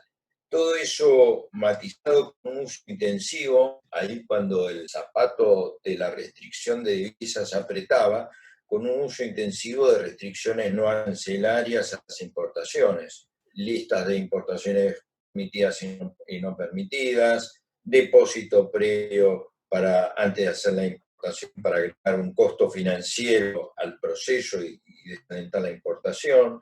En fin, la imaginación no tiene límites en estos marcos y en el mercado de cambios, que es algo especialmente sensible para los argentinos, acá vimos de todo. Y digo que es especialmente sensible el mercado de cambios no solo por las relaciones nosotros vemos hoy por la calle. Simplemente fíjense la cantidad de programas económicos que los conoce por el nombre de régimen cambiario. Entonces uno habla, por ahí, no nosotros como economistas formados que somos, pero por ahí el mundo del periodismo, de la gente que se acerca a interesar a los temas económicos, habla de la tablita y habla de todo el programa de Martínez de Oz como la tablita, o habla de todo el programa de Menem Cavallo con la convertibilidad, y en realidad la tablita y la convertibilidad fueron dos regímenes cambiarios dentro de un programa económico más integral, ¿no? Me parece que ese es un punto interesante a tener en cuenta, por más que acá por ahí no lo vemos, pero muchas veces a Krieger-Bacena se lo asocia solamente con la devaluación compensada o la devaluación medio compensada, como dicen algunos otros colegas nuestros, por algún problema que hubo para que fuera perfectamente compensada. La dolarización es un fenómeno que ha explotado después del 75, pero ya tenía raíces larvadas en los años previos. Yo creo que es un fenómeno de más largo plazo, que tiene mucho de fenómeno cultural, probablemente por años de represión financiera y las tasas de inflación, estas medianas que hemos hablado, fueron llevando a que hubiera campo fértil para que uno buscara otras alternativas. El sector financiero, como decíamos antes, no termina de liberalizarse hasta los 70, y ahí va a empezar a surgir también algunas entidades financieras no bancarias que son un fenómeno importante, cajas de crédito, sociedades de ahorro y préstamo por la vivienda después, que cumplen un lugar importante en el financiamiento, sobre todo el consumo, El peronismo no había sido muy amigo de financiar el consumo, aunque la gente pueda pensar lo contrario. Es más, Gómez Morales, presidente del Banco Central icónico de los gobiernos peronistas, fue crítico del crédito al consumo, amigo del crédito a la producción. El crédito tiene que estar dirigido a la producción, decía él en la memoria del Banco Central en la época de su presidencia, y no tanto al consumo. Entonces había un nicho ahí que estas entidades financieras no bancarias van a aprovechar y van a empezar a tener un rol, sobre todo arrancando a fines de los 60, que va a ser muy importante en entrados los 70 y a fines de los 70, vinculado con la crisis financiera que arranca por ahí por el año 80. Inflación persistente, con los picos ya mencionados, una economía que todavía no está indexada. Para ubicarnos en tiempo y espacio, se me ocurrió la mención de que los valores nacionales ajustables, que fueron un bono que emitió el gobierno que se hizo extremadamente popular, que ajustaba por precios mayoristas no agropecuarios, es de noviembre del 72. Antes habíamos tenido las primeras series de bonos que estaban nominadas en dólares. Ahí está también de nuevo este tema de la currency substitution, pero es ahí, en ese momento, en donde empiezan a aparecer con los BANAs, yo pongo un eje ahí, la idea de los activos financieros indexados, los bonos indexados. Simplemente como anécdota, un amigo mío falleció, la mamá cuando era muy chiquito, en el año 54, y el juez que hizo la sucesión estableció que la plata que le tocaba a ese chico tenía que quedar de alguna manera salvaguardada. Y el juez obligó a que todos esos fondos se colocaran en unos bonos que había emitido en esa época YPF, que qué características tenían. Se ajustaban en un 50% el salario del trabajador de YPF y otro 50% con el precio de la nafta. O sea, fíjense, era una emisión absolutamente chica, ¿no? Pero había señales, pero era realmente a partir, yo diría, del lanzamiento de los BANAs en el año 72, donde esto explota como un factor, como un elemento muy importante. Y ahí es donde el peso, vos Ricardo hablabas del régimen de la currency substitution, hay algo muy filoso que es el paso de la economía basada en el peso nominal al peso indexado. Y este paso previo al dólar, ¿no es cierto?, la dolarización. Lo que pasa es que el peso indexado fracasa como factor de contención porque el peso indexado no banca las tasas muy altas de inflación, porque el propio rezago en el cálculo de los índices y la aplicación de los índices a los contratos de indexación te termina comiendo el capital, como pasó no tanto en el caso de los BANAs, pero sí como en los depósitos a plazo fijo indexados que se pusieron de moda y tuvieron en boga en los años 80, ¿no es cierto? Con la inflación acelerándose y por supuesto con la hiperinflación, no hay indexación que cubra al dueño de ese activo financiero. El periodo está muy lleno de estrategias antiinflacionarias diferentes. Hay acuerdos o pactos, si ustedes quieren, de diferentes facturas. Están en realidad los dos extremos.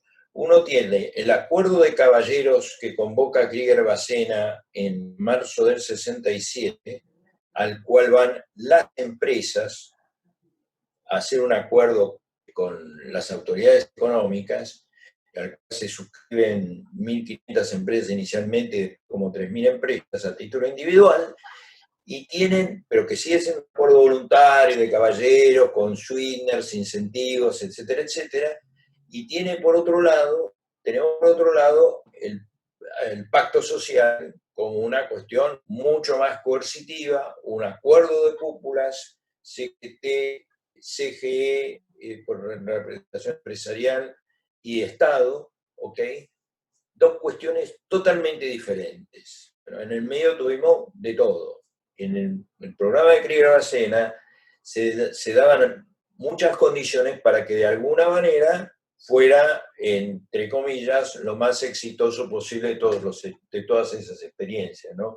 una baja tasa de inflación de arranque, o sea, baja inflación inercial, porque dentro de todo el 20% o 25% que heredó de inflación Krieger no era una tasa de inflación descomunal comparando con la que entró Zurbuel en el Plan Austral, poder político para, de alguna manera, dar una sensación de credibilidad y además consistencia con el contexto de las políticas económicas que se adoptaban, ¿no? Pero lo interesante del periodo es cómo se dan casi extremos en el formato de los acuerdos de precio, ¿no? Y después, el último punto acá es este tema del avance de los sindicatos, un poco como decía José María. Fíjense lo que van obteniendo, sobre todo durante el gobierno de la Revolución Argentina. La Ley de Obras Sociales es del 70, el Fondo de Redistribución y el INOS es del 70, el PAMI anda por ahí, que no toca tanto a ellos, pero en fin, es del 70, la Ley de Contrato de Trabajo va a ser del 74 en el otro gobierno peronista, ¿no?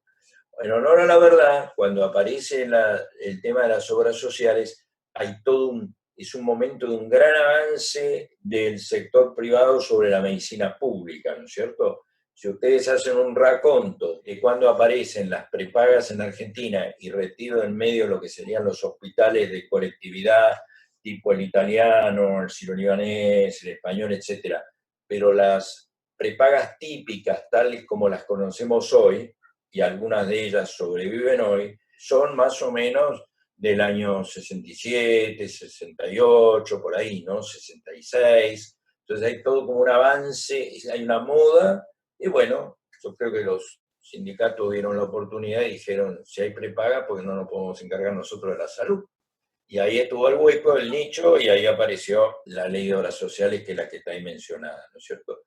Hacia 1970 se hace ya más patente la idea del Estado como salvavidas de sectores y empresas privadas. ¿Okay? Se produce la expropiación de los ingenios azucareros y la ley de rehabilitación de empresas, que es del 67, y después hay otra ley posterior del 70, al marco del cual el Estado designa administrador de un montón de empresas fallidas. Ahí hay algunos ejemplos.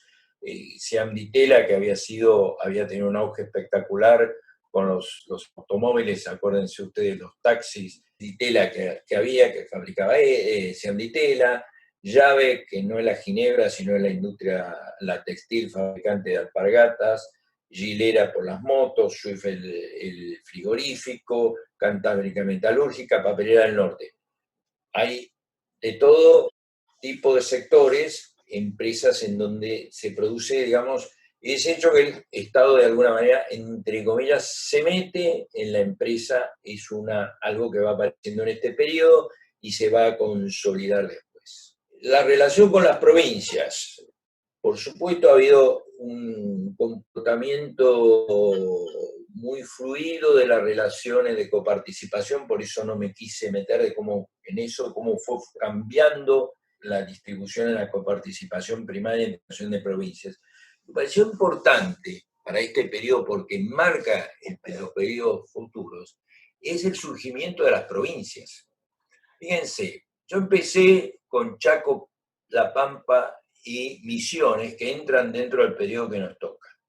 Pero yo me acordaba, cuando preparaba este chart, que las otras no eran demasiado más viejas. Y encontré que en junio del 55, esto es 60 días antes del golpe de septiembre, se crean Neuquén, Río Negro, Chubut y Santa Cruz. O sea, esto cambia el mapa político, es otro factor que cambia el mapa político de Argentina. Cambia la composición del Senado, influye indirectamente sobre la Cámara de Diputados, por más que los territorios nacionales enviaban diputados. Cambia el scope del Poder Ejecutivo Nacional. A mí me parece que este es un cambio sustantivo que se produce ahí, del cual a veces no hemos tomado suficiente cuenta, ¿no es cierto? Quedará para el 80 el surgimiento de Tierra del Fuego como provincia, que es la que falta, y después en el 96 Cava, ¿no es cierto? Y esto va a influir porque hay nuevos jugadores en los poderes, en el sistema de promoción industrial, sectorial y regional, que también es una característica de esta época.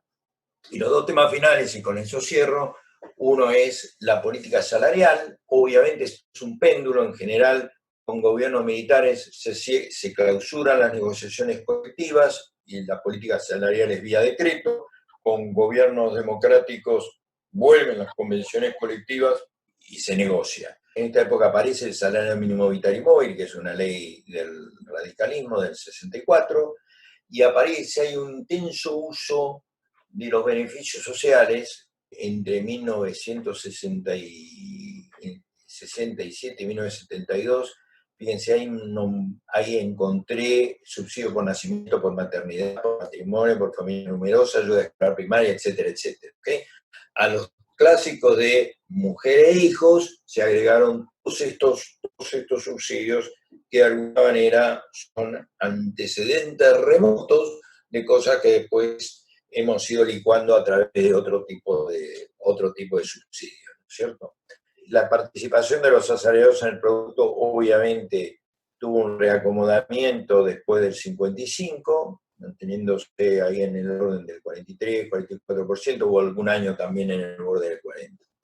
Último punto, sobre todo, dado que está José María acá en esta reunión virtual. Este es el periodo de oro, de alguna manera, de la planificación del desarrollo en la Argentina. En una Argentina que hoy vemos dominada por una visión de corto plazo y donde hablar de plan económico, inclusive de corto plazo, parece poner nerviosos a los funcionarios de las últimas gestiones. Recordar la importancia que tuvo la planificación del desarrollo, indicativa para el sector privado, más firme para el sector público, me parece un punto importante. Esto arranca con algunas ideas liminares en la época de Frondizi, tiene el surgimiento de la mano de Carranza con los radicales, y es algo que continúan los gobiernos militares. José María, vos fuiste secretario del CONADE, ahí yo tuve mi primer trabajo en el sector público, como alguna vez te he contado, y vos me entrevistaste, y va a continuar, y de nuevo otro círculo que se cierra con el plan trienal en el gobierno peronista de 1974, con el plan trienal creo que fue del año 74. Y ahí fue, a nivel de anécdota personal, donde cuando le llevamos, pues yo seguía trabajando en los temas de planificación, le llevamos el plan trienal a Perón para una presentación donde yo lo conocía a Perón, a que no lo conocía. Hubo todo un evento, fuimos los directores nacionales y directores generales de lo que en ese momento se llamaba INPE, Instituto Nacional de Planificación Económica. No sé si INPE no es Consolani, creo que INPE es Consolani, pero bueno, la herencia del CONADE, fuimos conducidos por Benjamín Hoppenheim a entregarle los borradores de alguna manera a Perón, y nos recibió en un acto y nos saludó a funcionarios. Pero a mí me pareció, fue un aporte muy importante, no el plan trienal, todo el proceso, fue una deformación de muchos economistas, no solo yo, y coincidió con un hecho, porque fíjense que en el año 66, Carranza arranca en el 64. ¿Cuándo surge la primera camada de licenciados en Economía en La Plata, Ricardo? 65. ¿Eh? Es decir, el nuevo plan es el 65. El plan, antes había un plan que era contador, que es el que hace José María, que era contador público y después licenciado en Economía. Era como un posgrado del contador. Cuando yo estudié ya era un programa de licenciado en Economía. Y en la UCA era más o menos la misma historia. Que Yo que egresé en el año 67, debo haber sido la cuarta o quinta camada. Claro. Entonces, Ahí fue cuando se empezó a formar los licenciados en economía. ¿por qué digo esto? Porque ahí hay una masa de economistas que, para bien o para mal, uno puede tener distintas visiones, sale de las aulas y aterriza ya masivamente. Nuestra carrera no es muy masiva, pero en fin, se pone a disposición y va buscando reciclarse en determinados lugares del servicio público, del servicio civil, como decías vos. CONADE es un destino importante, como lo va a hacer el Banco Central, la Gerencia de Estudios Económicos, etcétera, etcétera, y la propia Secretaría de Hacienda en la que vos estuviste involucrado. Así que no es casual este hecho, ¿no es cierto? Y por supuesto, yo creo que el ejercicio que se hacía en CONADE fue un ejercicio intelectual, una contribución muy, muy importante, que vuelvo a decir, como caracteriza este periodo, no quería dejar de mencionar. Sí, muchas gracias, Alfredo. Yo quería destacar que esos planes, pero muy importante por algo que decía José María, que fue perfeccionar los datos de la Argentina. Ahí hubo una interacción entre la labor de CEPAL allá durante la Revolución Libertadora, como lo que hicieron los organismos multilaterales y estos organismos de planificación, donde se construyeron las cuentas nacionales de Argentina, las cuentas fiscales, las cuentas monetarias, y ahí empezó un mecanismo más transparente que no solo ocurrió en Argentina, yo que pude trabajar en Chile, en Uruguay, simultáneamente en ambos países también se construyeron estos organismos que fueron generando la base estadística a la luz de lo que eran los programas de ayuda al desarrollo, de la Alianza para el Progreso, a la luz de la cooperación internacional, donde se fue sistematizando la información y donde se tomó conciencia de muchos problemas, del crecimiento, de la acumulación del capital, de la calidad del capital humano, los primeros estimaciones de educación, de acumulación de capital humano. Básicamente yo quería terminar con el comentario de esta tarea importante que hicimos hoy sobre un periodo muy largo de la historia argentina que fue muy influyente en las consecuencias que tuvo sobre la estructura económica argentina. Quiero ahora agradecerles a José María, a Alfredo y a Karina esta contribución que hemos hecho. Yo creo que mucha gente va a entender lo que pasó en Argentina de una manera más accesible y más amigable mirando este video. Les agradezco a los dos y espero que sea tan exitoso como los ciclos anteriores. A mí me ha entretenido mucho y me ha hecho comprender de una manera cabal lo complejo que fue el desarrollo de la nueva estructura económica argentina. Muchas gracias. Muchas gracias, José María. Muchas gracias, Alfredo. Muchas gracias, Karina. Gracias a todos. Nos vemos en la próxima. Un abrazo y un lujo haberlos tenido. Gracias.